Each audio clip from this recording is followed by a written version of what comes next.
संविधान द्वारा सिखाया गया एक रिवाज, जनता के लिए बेबाक आवाज।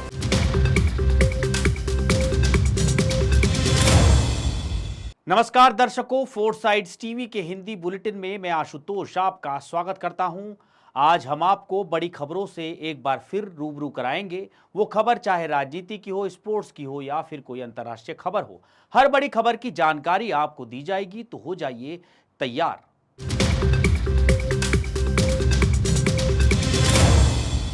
पहलगाम में आतंकी हमले के बाद पाकिस्तान के रक्षा मंत्री ख्वाजा आसिफ ने एक हैरान करने वाला इकबालिया बयान दिया है। आइए जानते हैं उन्होंने ऐसा क्या बयान दिया है।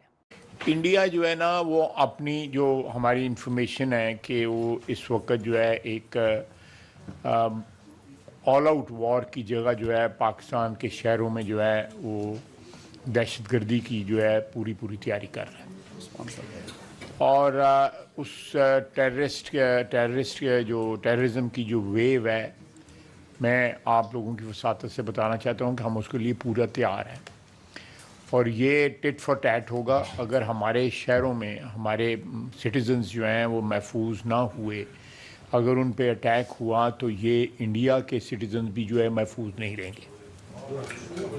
बिल्कुल। ये अगर एक भी हमारा सिटीज़न जो है, हमें ये साबित हुआ कि वो इंडियन परपेट्रेटेड या इंडियन ऑर्केस्ट्रेटेड अटैक में कोई शहीद हुआ है, तो वी विल मेक देम पे थ्रू देयर नोजेस। इंडियंस को जो है ये बिल्कुल क्लैरिटी के साथ पता होना चाहिए। एक न्यूज चैनल पर बात करते समय पाकिस्तान के रक्षा मंत्री ख्वाजा आसिफ ने माना है कि पाकिस्तान का आतंकवाद को सपोर्ट करने और टेरर फंडिंग करने का लंबा इतिहास रहा है। बातचीत के दौरान उन्होंने कहा कि हम लोग 30 साल से इस गंदे काम को अमेरिका के लिए करते आ रहे हैं। भारत के साथ ऑल आउट वार की बात करने वाले ख्वाजा आसिफ ने कहा कि पाकिस्तान में लश्कर तैयबा खत्म हो चुका है। ख्वाजा आसिफ ने स्वीकार किया कि लश्कर तैयबा का अतीत में पाकिस्तान के साथ कुछ लिंक मिले हैं। हालांकि उन्होंने कहा कि अब ये आतंकी संगठन खत्म हो चुका है। उन्होंने कहा कि पाकिस्तान के साथ लश्कर का लिंक मिलने का ये मतलब नहीं है कि हम इसको मदद करते हैं। जब ख्वाजा आसिफ से पूछा गया कि लश्कर से निकले एक दहशतगर्दी संगठन ने पहलगाम हमले की जिम्मेदारी ली है, तो उन्होंने कहा कि जब मूल संगठन ही नहीं रहा तो ऑफशूट संगठन कहां से आता है। बता दें कि लश्कर से निकले टीआरएफ नाम के आतंकी संगठन ने पहलगाम हमले की जिम्मेदारी ली है, जहां 22 अप्रैल को 26 बेगुनाह सैलानियों की आतंकवादियों ने हत्या कर दी थी। जब रक्षा मंत्री ख्वाजा आसिफ से पूछा गया कि क्या आप मानते हैं कि पाकिस्तान का इन आतंकवादी संगठनों को समर्थन, प्रशिक्षण और वित्त पोषण देने का एक लंबा इतिहास रहा है, इस प्रश्न का उत्तर देते हुए ख्वाजा आसिफ ने स्वीकार किया कि पाकिस्तान आतंकवादियों को समर्थन देता रहा है। उन्होंने कहा, हम 3 दशकों से संयुक्त राज्य अमेरिका के लिए ये गंदा काम कर रहे हैं, ब्रिटेन के लिए भी। ख्वाजा आसिफ ने कहा कि ये हमारी गलती थी और इससे हमें नुकसान हुआ।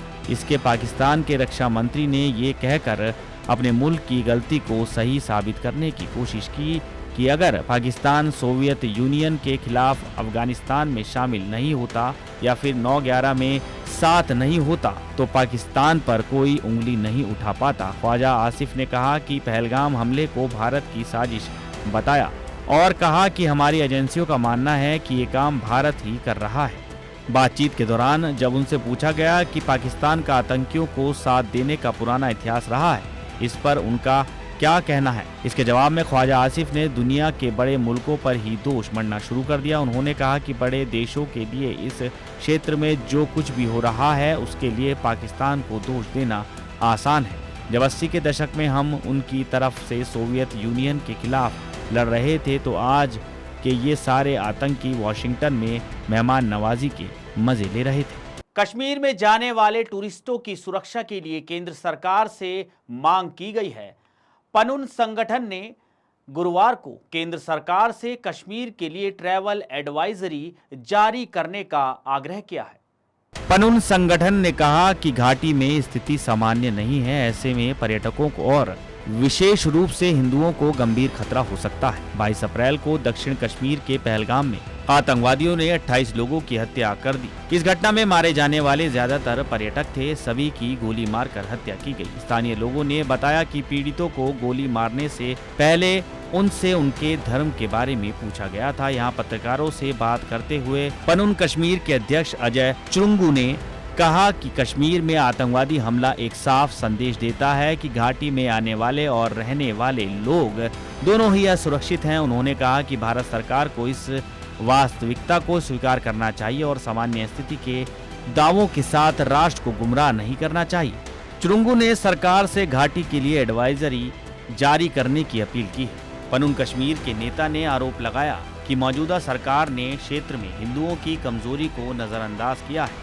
उन्होंने कहा कि अगर हालात वाकई सामान्य होते तो गृह मंत्री अपनी पार्टी को कश्मीर में चुनाव लड़ने के लिए प्रोत्साहित करते। इसके बजाय कश्मीरी मुस्लिम राजनीतिक ताकतों ने फिर से अपना दबदबा बना लिया है।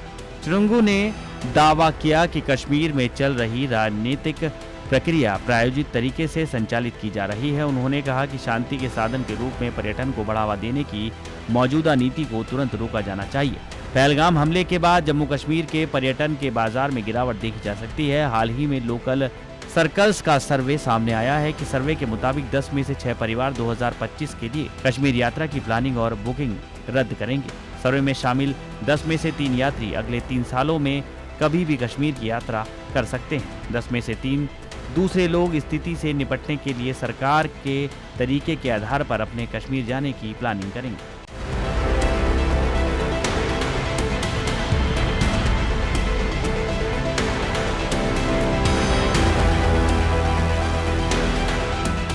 पहलगाम आतंकी हमले के बाद पाकिस्तान से सीमा हैदर के पति का नया वीडियो सामने आया है। इसमें गुलाम हैदर ने अपनी पत्नी सीमा हैदर, उसके नए पति सचिन मीणा और वकील AP सिंह को जमकर फटकार लगाई है। गुलाम हैदर ने कहा, सीमा की टांगे अब कांप रही हैं। उसे लग रहा है कि गुलाम हैदर अब थक चुका होगा और उसके खिलाफ कुछ नहीं करेगा, तो उसका ये सोचना गलत है। मैं अपने चारों बच्चों के लिए लड़ाई जारी रखूंगा। गुलाम हैदर का वीडियो ठीक पहलगाम हमले के बाद आया है। दरअसल पहलगाम अटैक के बाद केंद्र सरकार ने आदेश दिया है कि सभी पाकिस्तानियों को वापस भेजा जाएगा। सीमा हैदर भी पाकिस्तानी है। वो मई 2023 में नेपाल के रास्ते होते हुए भारत आई थी। यहाँ वो अपने 4 बच्चों के साथ आई थी। फिर हिंदुस्तानी बॉयफ्रेंड सचिन मीणा से उसने शादी कर ली। सीमा हैदर को कुछ समय पहले ही बेटी भी हुई है जो कि सचिन की है। ऐसे में ये भी माना जा रहा है कि सीमा को भी अन्य पाकिस्तानियों की तरह वापस भेजा जाएगा। लेकिन सीमा हैदर के वकील AP सिंह ने कहा, पहलगाम हमले की जानकारी होने पर सीमा बहुत परेशान और दुखी है, जबकि वो खुद अस्पताल में है। हम सभी इस हमले की कड़ी निंदा करते हैं। उन्होंने कहा कि सीमा पाकिस्तान से सनातन धर्म ग्रहण करके नेपाल पहुंची थी। नेपाल में सचिन मीणा के साथ शादी की और भारत में भी आकर दोनों ने पूरे रीति रिवाज के साथ शादी रचाई। उन्होंने आगे कहा कि सीमा के सारे दस्तावेज ATS, गृह मंत्रालय और भारत सरकार के पास जमा है। राष्ट्रपति के यहाँ याचिका लंबित है। सीमा की जमानत के दौरान अदालत ने जो आदेश दिए थे उनका पूरी तरह से सीमा पालन कर रही है। वहीं आदेशों के तहत सीमा अपनी ससुराल रबुपुरा में रह रही है, कानून में विश्वास रख रही है। पूरी तरह से उत्तर प्रदेश सरकार, भारत सरकार और अदालत के आदेशों का पालन कर रही है। उन्होंने कहा कि सीमा आगे भी इसी तरह से सभी आदेशों का पालन करती रहेगी। लेकिन अब जब गुलाम हैदर का वीडियो सामने आया है जिसमें उसने कहा है कि सीमा की टांगे कांप रही है और वो काला बैगन सचिन कब तक बचे रहेंगे, अब फैसले की घड़ी आ गई है।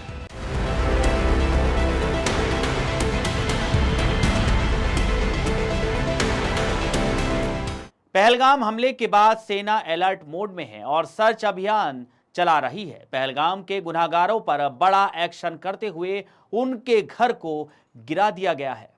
मोघामा त्राल के एक घर में सेना को संदिग्ध गतिविधियां दिखाई दी। ये घर आतंकी आसिफ का है। आसिफ के घर पर बड़ी कार्रवाई करते हुए उसके घर को गिरा दिया गया। आसिफ शेख लश्कर आतंकवादियों के घर को गिराने के बाद दक्षिण कश्मीर के बिजबेहरा इलाके में लश्कर-ए-तैयबा के 2 आतंकवादियों आदिल ठोकर के एक और घर को जमींदोज कर दिया गया, क्योंकि बैसरन पहलगाम घटना में उसकी कथित भूमिका सामने आई थी। आसिफ पर 20 लाख का इनाम भी घोषित है। ऐसा माना जा रहा है कि पहलगाम आतंकवादी हमले में ये शामिल है। ये लश्कर तैयबा का आतंकी है। इसकी उम्र 26 साल है। इस पर राज्य सरकार ने पहले भी 3 लाख का इनाम घोषित किया था। दक्षिण कश्मीर के त्राल के एक गांव में सुरक्षा बलों की ओर से चलाए गए सर्च ऑपरेशन के दौरान आसिफ के घर को गिराया गया। सूत्रों ने बताया कि घेराबंदी और सर्च ऑपरेशन के दौरान सुरक्षा बलों को कुछ संदिग्ध वस्तुएं दिखाई दी।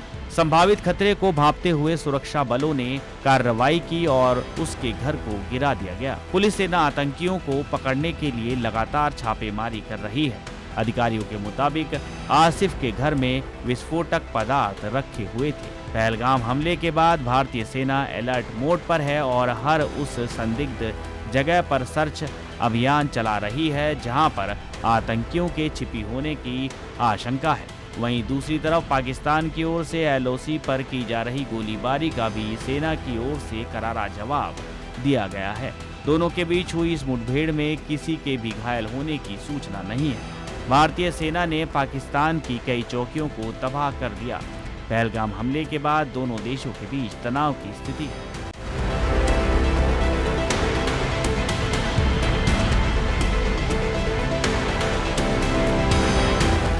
सुप्रीम कोर्ट ने शुक्रवार को राहुल गांधी को स्वतंत्रता सेनानियों के बारे में टिप्पणी करने के खिलाफ चेतावनी दी है। साथ ही कोर्ट ने VD सावरकर के बारे में टिप्पणी करने पर ट्रायल कोर्ट के समन पर रोक लगा दी है। न्यायमूर्ति दीपांकर दत्ता और मनमोहन की पीठ ने कांग्रेस नेता को सावरकर के खिलाफ आगे कोई अपमानजनक टिप्पणी करने से आगाह किया। कोर्ट ने कहा कि महाराष्ट्र में उनकी पूजा की जाती है। अदालत ने कहा कि अगर गांधी इस तरह की टिप्पणी करना जारी रखते हैं तो उन्हें इसके परिणाम भुगतने होंगे। जब वरिष्ठ अधिवक्ता AM सिंघवी ने कहा कि इस मामले में धारा 196 लागू नहीं होती, जस्टिस दीपांकर दत्ता से नाराजगी जताते हुए कहा कि क्या आपके मुवक्किल को पता है कि महात्मा गांधी ने भी आपका वफादार सेवक शब्द का इस्तेमाल किया था? क्या उन्हें पता है कि उनकी दादी ने भी स्वतंत्रता सेनानी को पत्र भेजा था? उन्हें स्वतंत्रता सेनानियों के बारे में गैर जिम्मेदाराना बयान नहीं देना चाहिए। अदालत ने कहा कि आप स्वतंत्रता सेनानी के इतिहास भूगोल को जाने बिना ऐसे बयान नहीं दे सकते। मैंने भी हमारे हाईकोर्ट के मुख्य न्यायाधीशों को इसी तरह लिखते देखा। इस तरह आप कहेंगे कि महात्मा गांधी अंग्रेजों के सेवक थे। कानून के बारे में आपकी बात सही है और आपको स्थगन मिल जाएगा, लेकिन उनके द्वारा आगे दिए गए किसी भी बयान पर स्वतः संज्ञान लेकर विचार किया जाएगा। अदालत ने सख्त भरे लहजे में कहा कि हमारे स्वतंत्रता सेनानियों के बारे में एक शब्द भी नहीं कहे। उन्होंने हमें स्वतंत्रता दिलाई और हम उनके साथ ऐसा व्यवहार करते हैं। सुप्रीम कोर्ट ने राहुल गांधी की याचिका पर नोटिस जारी किया है। उन्होंने कहा कि 8 सप्ताह में जवाब तलब किया जाएगा। राहुल गांधी ने कहा था कि VD सावरकर अंग्रेजों के वफादार नौकर रहना चाहते थे। कांग्रेस नेता ये फटकार सुनने के लिए अदालत में नहीं थे। वो पहलगाम में मंगलवार को हुए आतंकवादी हमले में घायल हुए लोगों से मिलने के लिए जम्मू कश्मीर के अनंतनाग जिले में थे। उनके स्थानीय व्यापारियों के प्रतिनिधि मंडलों से भी मिलने की उम्मीद है, जो इस हमले के बाद जम्मू कश्मीर छोड़ने के लिए डरे हुए पर्यटकों की भीड़ से प्रभावित है।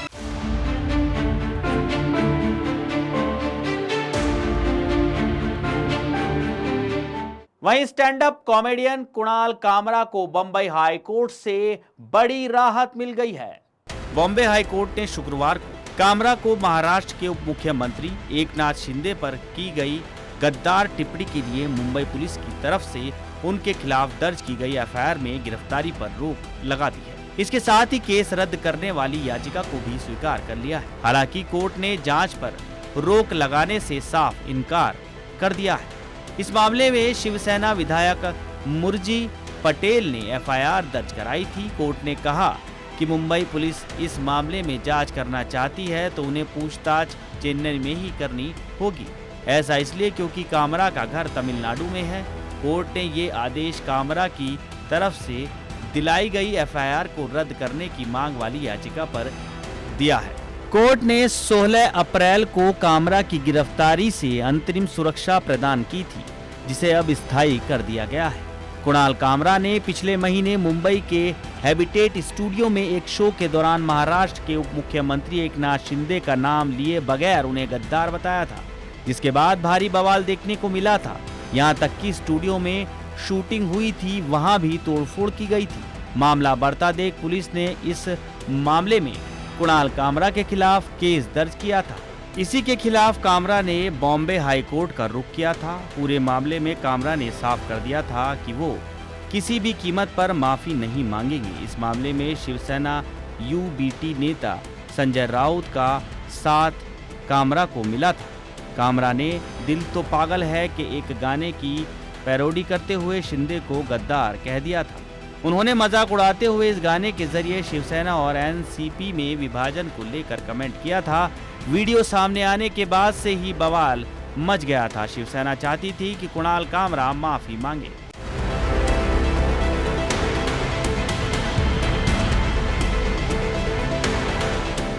रॉयल चैलेंजर्स बेंगलुरु ने 24 अप्रैल को राजस्थान रॉयल्स को हराकर आईपीएल 2025 में अपने घरेलू मैदान एम चिन्नास्वामी पर पहली जीत दर्ज की। वहीं इस सीजन में ये उनकी छठी जीत है, जिसके साथ ही वो पॉइंट्स टेबल में तीसरे स्थान पर पहुंच गए हैं। आरसीबी के इस शानदार प्रदर्शन में विराट कोहली का बड़ा योगदान रहा।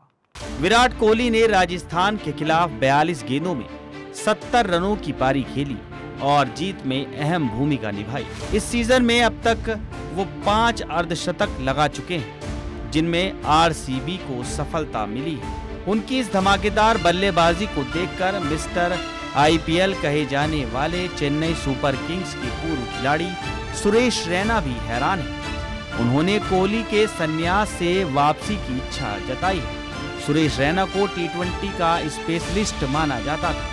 वो टीम इंडिया और सीएसके के लिए एक अहम खिलाड़ी रहे हैं। राजस्थान के खिलाफ कोहली की पारी देखने के बाद उनका मानना है कि कोहली के पास अभी भी बहुत कुछ देने को है। उनके अनुसार कोहली ने टी20 से थोड़ी जल्दी संन्यास ले लिया। रैना ने एक शो में कहा, उन्होंने समय से पहले संन्यास लिया। कोहली को टी20 विश्व कप 2026 में खेलना चाहिए था। हमने आईसीसी चैंपियंस ट्रॉफी 2025 में उनका प्रदर्शन देखा। विकेट के बीच उनकी दौड़ और आईपीएल में उनके प्रदर्शन से पता चलता है कि उनमें अभी भी बहुत क्रिकेट बाकी है।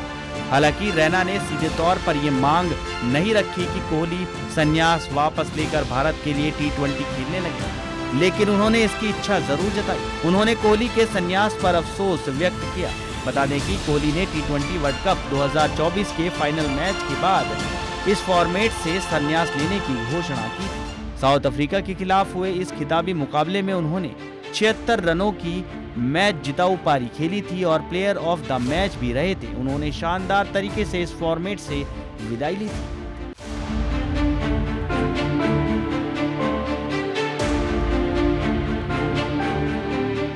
तो दर्शकों, आज के हिंदी बुलेटिन में इतना ही। आप देखते रहिए, बने रहिए 4 साइड्स टीवी।